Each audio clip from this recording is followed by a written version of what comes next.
আজকালকার মানুষের বেশি বেশি গাড়ি পাইতে সুবিধা অসুবিধা, গাড়ি উঠতে সুবিধা অসুবিধা। এখন ওখানে কোরবানি পিঠার সামনে ইনশাআল্লাহ যদি স্বাস্থ্য ভালো থাকে কিছু বলবো, গোলাম একরাম আপনারা বলবেন।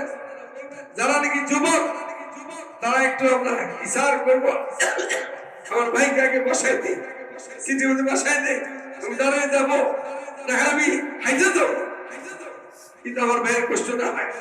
একে অপরের খুব কষ্ট দেখি সহজ, আজ আমার কষ্ট মনে করি, আমাকে এগুলো এই অসুবিধা দেখে নেই, অসুবিধা তাহলে হয়তো বিপদ হবে। আল্লাহ আমাদের নসিব করে সহি হজ করা, সহি হজ করা। এই কাফেলার মধ্যে বহুত আহলে ইলম যেতেছে, আগের থেকে যেতেছে। আমার আজিজ মাওলানা আহমদ আলী এই ব্যাপারে হাদিস সাহেবদের খুব খেদমত করে আসতেছে। এই ব্যাপারে বাংলাদেশে সুখ্যাতি আছে, দুর্নাম আছে, কিন্তু মাওলানা আহমদ আলীর এই কাফেলাতে এখন পর্যন্ত কোনো অসুবিধা হয় নাই। আল্লাহ তাআলার সামনে আরো ভালো রাখে।